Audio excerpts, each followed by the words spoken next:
Let's get ready to kick this one off and show us just how pumped up you are. We are fired up to bring you all the best. So take it. Come on, just take it already. This one promises to be better than a poke in the face. We are off and running. Sports Night is next. Hello, everyone. Welcome to Sports Night. I'm Joe Young. And I'm Howie Shapiro. And boy, I'll tell you, we got lots to show tonight. And we got some good football action, some volleyball action, and some soccer. We've got it all tonight. And the weird and wackiness of 2020 continues. Never stops. Just to put in its 2 cents about Minnesota starting its high school football season late. Go ahead, start in October. Yeah. Here's 5 inches of snow. It's easy to play. It's easy to play on a field with 5 inches of snow. So very interesting week. We've got some teams just really getting started for the year, and a couple of teams already finished with the fall. And like I mentioned, whole new blanket of snow on the ground outside. But we will start with the football team. On Friday, the football team took its first road trip of the season, take on division rival Forest Lake. The Rangers lost a nail-biter to Tartan week 1, so both teams were looking to even their record early in the season. Cardinals got a great start, but unfortunately saw things turn south in the second half. Rangers set the tempo early, inside counter to Cole Brisebois. He's able to break away for a 28-yard score. Brisebois had over 70 yards in the first quarter. Forest Lake up 6-0. Rangers threatening again late in the first. The Cardinals defense comes up big. Jovan Lungelo with the strip sack. Emmanuel Gordon able to secure the loose ball. Cardinals take over, and they turn it into points. Early in the second, Cardinals show off their rushing attack. David Jeebley right up the gut, bouncing off tacklers and taking it 25 yards to the house. Cardinals take the 7-6 lead. Forest Lake able to answer another counter play and look at the hole for Leo Crescent. He goes 20 yards to the end zone, completely untouched. Rangers back in front 12-7. Cardinals with time work methodically downfield. Little swing pass to Jordan Doe. Great yards after the catch. Doe had 12 catches for 100 yards in the game. Now David Jeebley again. He has a nice pickup and gets out of bounds. He was the Cardinals' workhorse with over 24 carries in the game. And that set up his second score of the night. Jeebley going left and diving his way in. He finished with 148 yards rushing. Cardinals go to half up 13-12. Second half, Rangers' relentless rushing attack took over. Caleb Casson, the quarterback keeper, able to score from the 5, get Forest Lake back in front. Cardinals facing 3rd and long, trying to push it over the top. Gavin Tom's throw hangs up for Weston Hoyt.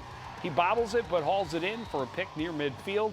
Now early in the 4th quarter, and the Rangers stampede continues. Casa again, this time finding a seam and galloping for the 29-yard touchdown. Lead goes to 25-13. After another Cardinals turnover, another Forest Lake score. This time it's Casa connecting with Crescent on the screen. Only 4 completed passes in the game for Casa. This one goes for the 5-yard score. Rangers salted away from there for a 32-13 win. It was really a tale of two halves for the Cardinals. They played well in that first half. You said that Jeebley had 148 yards on the ground. I think he had 123 of those in the first half. Cardinals just couldn't stop the run in the second half. They turned the ball over a couple of times, and really their offense sputtered, and that was the reason they lost that game. But at the half, they played well enough to take that 1-point lead and then first play from scrimmage in the 3rd quarter, they put the ball on the ground, and it was an unfortunate situation the rest of the way for Coon Rapids. Turnovers and penalties will cost you every single dearly time, and Cardinals losing both of those categories to Forest Lake. But nothing they can do about the loss to the Rangers, an 0-2 start. Got to try and bounce back. Well, it's certainly not the start they had hoped for, but the fact that they get to play is everything to these Cardinals. This is a very different team than last year's state tournament squad. They're young and inexperienced, and they're eager to work and to learn. And just to get the chance to compete means the world to everyone, especially the Cardinals veterans. We love the fall season, the Friday night lights. There's nothing better. The pandemic changed everything as football players around the country were getting ready for summer workouts. It changed what some Cardinals did, but not the dedication they showed. The whole summer I was just really working hard, trying to get big, trying to get faster. For me, I kind of stopped conditioning a lot more, so I started lifting more, and then right when they said that it was back on, I started running and getting in condition. The unknown was frustrating for all Minnesota football players. The season, initially postponed to the spring, was reinstated shortly after school started. When I saw it happen, me and my brother got really excited, jumping up and down with my mom. So because we were super hyped to start playing football again. The decision gave teams just 2 weeks to get ready for opening day.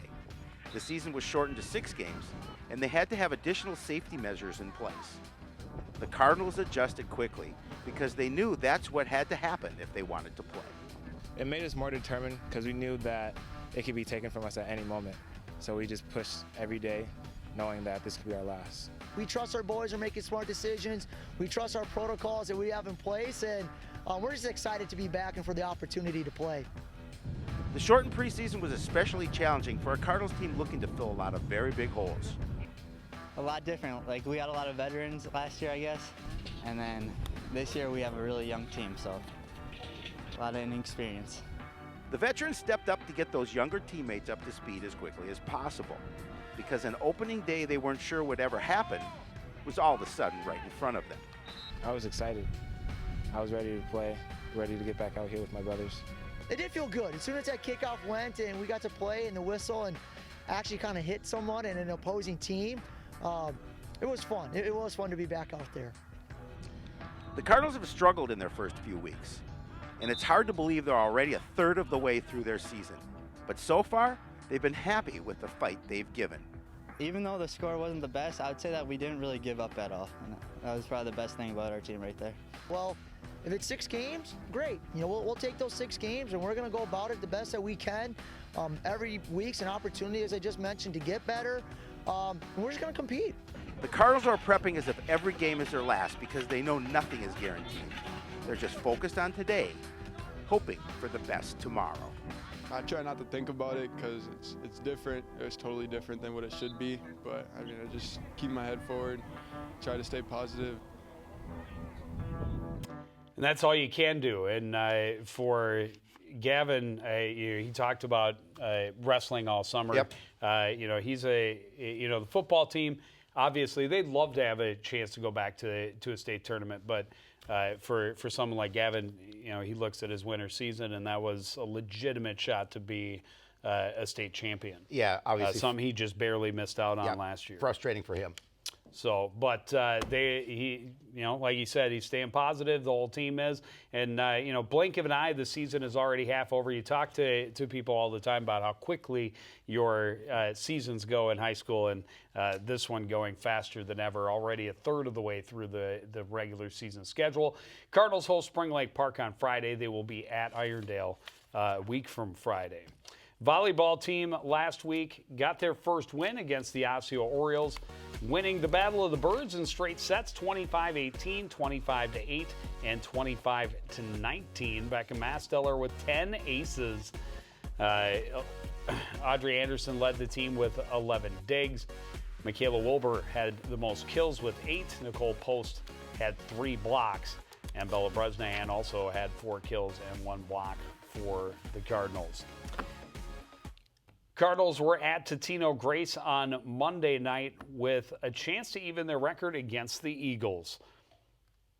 TG was in the same spot, 1 win in their first 3 games and looking to get back to 500 early in their shortened season. It was a tight game start to finish, or tight match start to finish, and it took all 5 sets to determine the winner. Cardinals getting a bounce to build the lead in the first. Ada Green's desperation shot is off the tape and to the floor. Coon Rapids has the 8-4 lead. Set point in the first. Cardinals attack with Michaela Wilbur. It's dug out in the back corner, but the Eagles can't return it. And Coon Rapids takes the first set 25-23. Cardinals jump to an early lead again in the second. Strong attack for Becca Masteller, and it's not coming back. 6-4 CR, but another one that's going to be close to the end. Totino, a chance to even the match with a set point, but Masteller and Nicole Post put up the wall, get the stuff. That ties the set 2 at 24.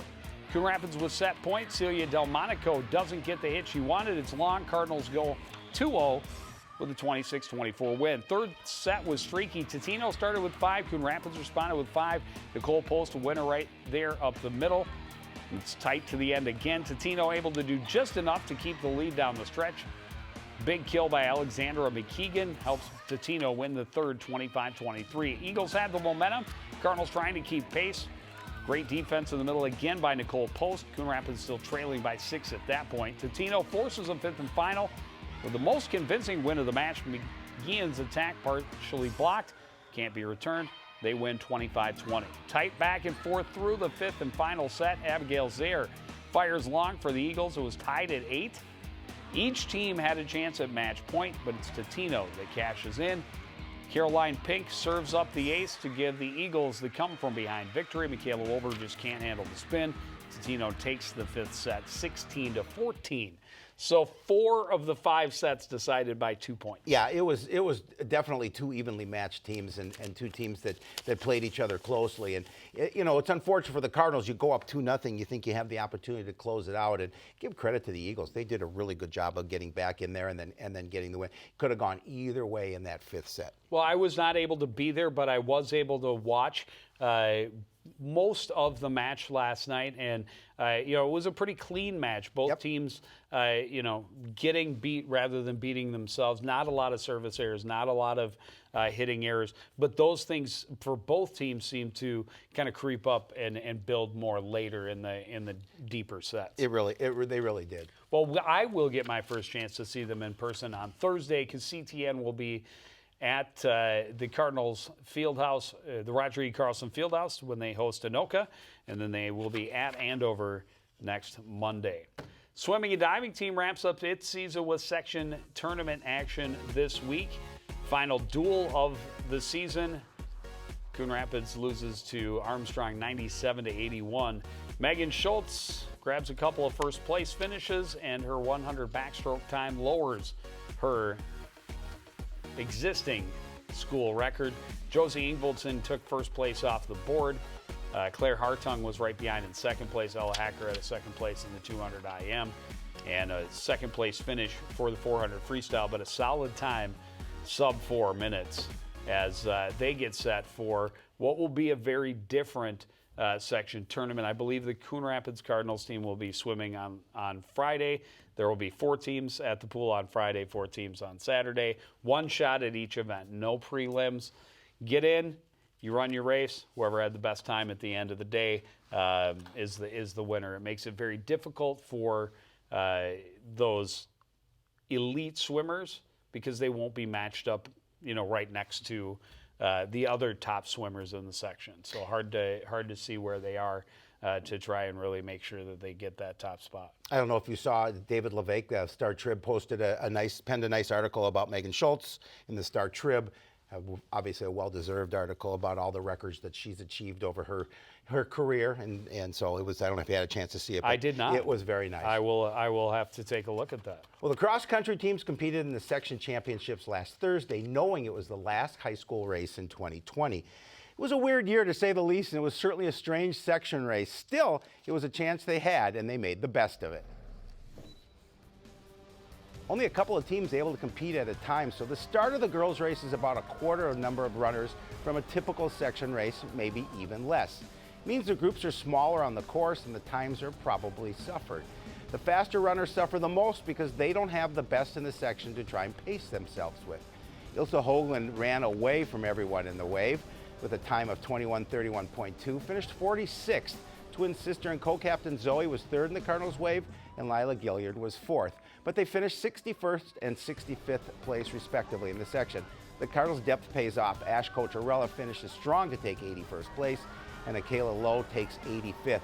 Both had passes in the last 100 yard. Bumps them to 12th place with a break over Totino Grace, 1 point ahead of St. Anthony Village. Weren't able to get a camera there for the boys' race in the morning, but fortunately Barb Sabatke was able to give us some great stills of the guys running in the course. Cardinals endured some cold and windy conditions to finish strong. Andre Kimboy finished the season with a personal best 17:41.8. That's 32nd place. Cards were missing Peyton Martinick, but Aaron Casey finished with a very respectable time of 18.22, a 61st place finish overall. Ryan Powley was next in line for the Cardinals in 1909. That's 84th place. Josh Thoen and Joey Dunn were 8 seconds apart, taking 92nd and 96th place. Cardinals fall to 14th place, a lot closer to 12th, though, than to 15th. Yeah, they really weren't that far out. Nope. I mean, respectively, when you talk about the actual numbers, it seems like a large number, but those places, you know, when you're talking about the difference between a 12th place and a 15th place finish, and you multiply those out by 5, even picking up a couple of spots makes a big difference. And the boys certainly would have benefited from having Peyton Martinek. Yep. Fortunately for him, this is not his senior year, so he will have a chance to be back. He's a junior. Andre is a senior, and I'm not sure if which of the others are seniors. Definitely the 2 Hoagland sisters are seniors, and Ilsa especially will be a huge loss for that team. Clearly they're top contender this season, but you know, she's been on the team since she was in middle school. Zoe joined, I think, as a sophomore, she said. So, you know, there are a couple of senior leaders, but again, a relatively young core group on the girls' side. But great to see the finishes at the end that helped them bump up. Win a tiebreaker is always good, and 1 point ahead of, so 3 teams within 1 point, and they won the tiebreak to be the top of those 3. It was a nice race. The boys soccer team went into last week's section tournament feeling pretty good about the draw they received. The Cardinals only had 2 wins on the season, but they played everybody close. So while the Andover Huskies were a higher seed and would have the home field advantage, the Cardinals played them to a draw early in the year, so they knew this could be anybody's game. Huskies bringing a lot of pressure right from the opening kick. Captain Ian Wynn is able to get back and thwart this attack, but the Huskies just keep coming. 14th minute. Andover gets it to Alex Cole in the middle. Cole able to poke it past the defender, get back to it, and deflect it past Winter. And the Huskies pull further ahead, up 2-0, less than midway through the first. Coon Rapids not getting a lot of looks on offense late in the first half. Ben Kish able to get a strong shot on goal, but the keeper positioned to make the save. Cardinals saved by the buzzer at the end of the half. Andover on the attack comes to Jack Casasa, but time expires just before he redirected it into the net. Huskies still up 2-0. Cardinals trying to survive the relentless pressure Andover is bringing. Ian Wynn with a header and then the block, giving the breather to the defense. But just good possession after good possession for Andover. Deep in the Cardinals' end, set up for Caden Hartvigason. Takes a long shot, angled shot, and able to make the save was Winter. But this one laid on to Casasa on the right. He stumbles, recovers, and then scores. That put Andover up by 3 midway through the second. They didn't let up until the final horn, but Winter wouldn't surrender. Another great diving save by the Cardinals keeper, but the season comes to an end with a 3-0 loss. Tough way for the Cardinals season to come to a close, but the Huskies then upset by the number 3 seeded Duluth East Greyhounds, a pair of upsets I like that. in the semifinals. Centennial getting the better of Blaine 2-1 in overtime. So Duluth East will host Centennial for the section championship, and of course without a state tournament, that will be the final game of the year. 22nd, so maybe the snow will be there up in Duluth. Yeah, I'm guessing it's Duluth, staying up there. They're gonna get even more than us. It's so, not going away. That up might there. be an interesting field to watch a soccer section final. Yeah, absolutely. Well, the girls' soccer team started the section with some confidence, knowing they could beat their hosts for the quarterfinals. The Cardinals were the 6th seed in the tournament with just 3 wins during the regular season. One of those wins, however, was over the 3rd-seeded Huskies, so they knew they could pull off an upset. Both teams limiting chances defensively. Andover gets a look at the net midway through the first. Kennedy Sanders gets a strong shot towards goal, but an easy save for Allie Hedlund. Cardinals beat Andover 3-2 early in the season. There wouldn't be much scoring in the rematch. Another chance for the Huskies. Long shot from the corner. Hedlund makes the save. Wind was a factor in this one. It got harsher as the game wore on. Andover finally able to break the scoreless tie early in the second half. Brisha Masungu gets behind the defense, keeps it away from Hedlund, and directs it to the net before tumbling to the turf, as you saw there. That turned out to be the game winner. Huskies keeping the Cardinals bottled up in their own end most of the night. Hedlund takes a hit from Olivia Knoffel, but able to come up with the ball. Coon Rapids looking for the equalizer, played over the defense, but too far for Terabeza and easily scooped up by the keeper. Cardinals still had a chance with time winding down. Another through ball that hangs up in the wind allows the keeper to get there before the Cardinal attackers.